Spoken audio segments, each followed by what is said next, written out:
Hey everybody, and welcome. This is the Commotion, and this is the Sports Den with Dan Smith, and I'm Roshan Joshi. And today we are going over our top 3 sleepers. These are the guys that you want to pick up in the late rounds because they will produce for you. But first, don't forget, we have our Mike Tyson Sign Trunks giveaway, so make sure to hit that sub button. It gives you automatic entry. Every time you comment, you get another entry. So make sure to check out the terms and conditions in our description. And don't forget, make sure to hit that like button, hit the subscribe button, hit the notification bell to join our LSN gang. Smash that like button, guys. It really helps. Hit that notification bell so we can rock with you all fantasy season long. Buddy, let's get it. Top 3 sleepers, baby.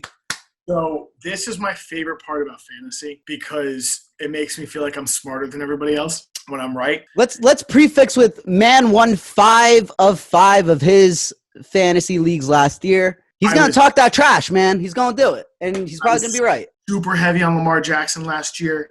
I was super heavy on Darren Waller last year. Both ended up being top 5 in their categories, Lamar Jackson being number 1 overall in his category. I was super high on Phillip Lindsay. I was super high on Kareem Hunt. Nick Chubb I was high on. So there's a lot of guys that I've liked over the years that have ended up producing. And I'm just a huge fan of finding those diamonds in the rough and skimming through and looking at situations and seeing who I can pull out and be like, yeah, this is a guy that you want to grab and make yourself look like an absolute fantasy stud. So I love this segment. You guys are in the right spot, man. Let's go. All right, so we are hitting our top 3 sleepers for this year. I'm going to start it off. My number 1 sleeper is Jamison Crowder from the New York Jets. So, New York Jets, not the greatest team in the world. Jameis Crowder, though, sneaky good. Last year, I picked him up in the late rounds for one league, and then I traded for him in another league. And the guy who I traded for him, he was like, what are you doing, man? Jamison Crowder rides the slot. So because he rides the slot, he gets the ball from Sam Darnold a lot. The team might not be winning, but their offense is getting powered through Jamison Crowder getting it past the 10-yard mark consistently. So he's an easy 15 to 20 points to be able to pick up in the late rounds. I think he's a sleeper. I think he's going to do some real work. Jamison Crowder is awesome. So he is a phenomenal flex, potentially number 2 wide receiver for your squad. All he does is catch balls. That's all he does. He doesn't drop them. If you're in a PPR league, go after Jamison Crowder. Absolutely. So for me, my first fantasy sleeper, and this is in no particular order. I'm not saying that this is my top guy to target or anything like that. This is just in no particular order. I'm a huge fan of Joshua Kelly, who is a running back out of UCLA who was drafted this year for the Chargers. And the reason why I like Josh Kelly is he's the perfect complement to Austin Eckler in what Austin Eckler does in that offense. So with Melvin Gordon gone, there's 162 touches and 42 receptions up for grabs. Now, I don't care how good Austin Eckler is. He's not getting all 142 touches. All 162 touches and 42 catches in that offense. So you're going to need another guy. And Justin Jackson is already kind of in there, but he didn't really perform all that great. He wasn't that impressive in kind of that backup role, that handcuff role to Austin Eckler.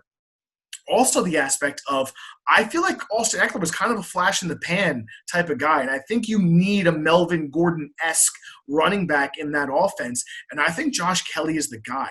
I think he's going to lead that rushing unit in touchdowns next year as a rookie. And I think because everybody's going to be so focused on Austin Eckler and worrying about containment and keeping him and making sure that he's covered in the flats, that it's going to make it soft in the middle for Josh Kelly to really just drive it home. And I think he's going to be a huge asset to your fantasy team. Okay, love it. Now, straight focal point right there, and that's what we're looking for. All right, so for my second sleeper for the 2020 fantasy season, you really want to target this guy. Kenyon Drake, man, the running back for the Cardinals.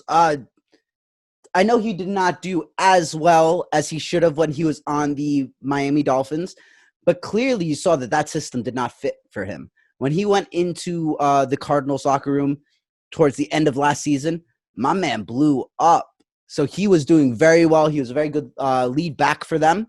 He's like that relief option for Kyler Murray. And now that D-Hops has entered the field, I think that that's going to keep a lot of slack off of. They're not going to be really sure when they're running the ball or when they're passing the ball. So I think Kenyon Drake is going to do very well within that system, as we saw flashes last year.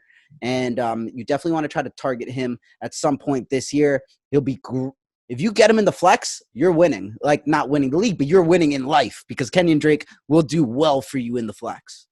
Yeah, I mean, listen, he showed you what he can do last year. You know, when they picked him up, and he actually had somewhat of a competent team to work with. So he showed you the type of back that he's capable of being. So Kenyon Drake, absolutely. And he's still flying under the radar for a lot of people. But you're talking about a potential top 10 guy in the league. So all over Kenyon Drake. All over him. Absolutely. Love it. Especially in that offense, you got to worry about Larry Fitzgerald. You got to worry about D-Hop. You got to worry about Kyler Murray scrambling. That you're spreading that defense out super, super thin to allow a guy like Kenyon Drake, who's real shifty, one-cut type of runner, to kind of do his thing up the middle. Which leads me into my next sleeper. And this is a guy who I specifically did not talk about in a lot of our other segments with fantasy, because I didn't want to name drop him too much and kind of hint at who I was narrowing in on as one of my sleepers. Christian Kirk. Oh, Christian Kirk. The Arizona Cardinals. Now, he was an absolute stud at A&M. Great receiver, good hands, very solid route tree, okay? You're putting him on a squad now where he was expected to kind of take over the reins for Larry Fitzgerald and take over that number one wide receiver role. And I don't think that that's him. That's not Christian Kirk. However, when you're talking about number two wide receivers, he might be one of the better ones in the league. And now you have DeAndre Hopkins, where people need to focus on DeAndre Hopkins. You have Kenyon Drake in the backfield. You have Kyler Murray running around back there. You still have Larry Fitzgerald. People forget about Larry Fitzgerald. You still have him. The guy can catch the ball. He knows exactly what that defense is going to do. He knows exactly where he needs to be. He's going to be effective. Is he going to be a PPR monster? No, probably not. But he's enough of a threat that you need to worry about. And what does that leave you in that offense? That leaves you Christian Kirk, wide open. Hey, here I am. Nobody's watching me. I really think that Christian Kirk is going to have an explosion of a year. Kind of like what Will Fuller was to D-Hop in Houston. Christian Kirk will be that. I don't think he'll be that long stretch the field threat, but he's going to benefit from having D-Hop on the field. So Christian Kirk, to me, when Kyler Murray's breaking down, D-Hop's double covered, Larry Fitzgerald's covered, who's open? Christian Kirk. I love that. I mean, that's like picking up Juju when AB was on the field. Very cool, very dope. I think that you're going to see a lot of stuff out of Christian Kirk. I mean, I'm pretty sure he was drafted relatively high as well. Might have been a first rounder. I might have to fact check myself on that. But good call on Christian Kirk. I can't wait to see what he does in that league. And I can't wait to see what they do in that offense, because that is going to be extremely interesting with that Cliff Kingsbury offense running through Kyler Murray. All right. I kept on talking about Christian Kirk, though, so you're good. Okay. All right. And then going on the last one. So for my last sleeper, I think I kind of picked the sleeper out of positional need for the team more than anything else. Got Justin Jefferson, wide receiver for the Vikings. My man's in the slot. They just lost Stephon Diggs. So they really do need a wide receiver to step up into that number 2 position, because I'm assuming Thielen is in that number 1 position. Kind of think Thielen's overrated, but that is a segment for another day. But they need somebody to drive into that number 2 spot and at wide receiver. I think that Justin Jefferson in the slot is going to be a PPR burst, if you will. Absolutely. And I mean, that whole offense, you know what I mean? It's kind of catered to what he can do and what he brings to the field. So I really think that in terms of PPR, which is what we're focusing on, you're right. I think he's going to be very, very desirable in terms of getting him on your squad. Love it. Who you rounding out with, man? All right, so I was torn here because I had 4 guys that I wrote down. He had 4 guys. I asked him to make this list bigger, and he said nope.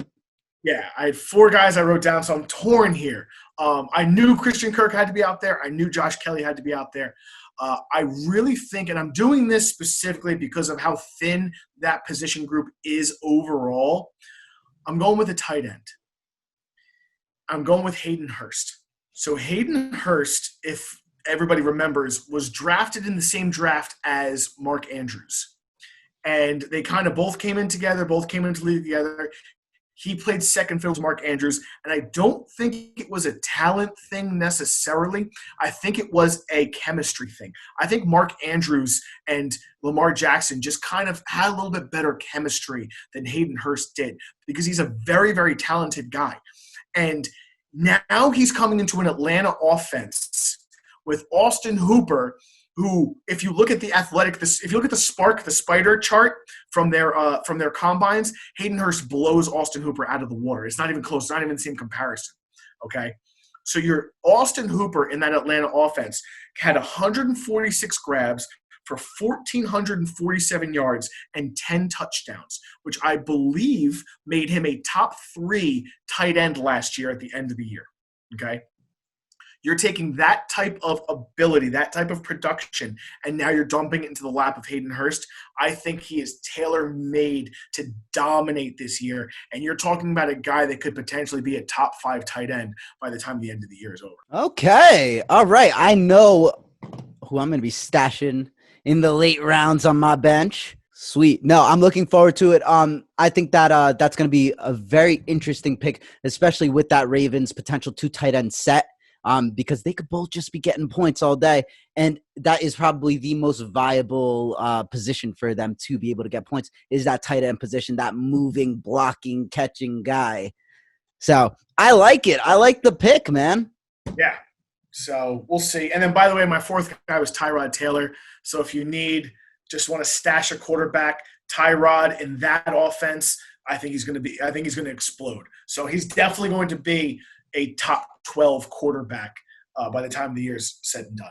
Tyrod Taylor. So that was my 4th guy. So that's a little extra for you guys. Okay, well, there you go. Now you even got an extra pick to stash as a streamer if you need to have a streaming quarterback or if you are streaming quarterbacks. All right, man. So that was our top 3 sleepers for the 2020 fantasy season. These are the guys you want to try to target towards the late rounds and try to beef up your bench a little bit because they might be popping off.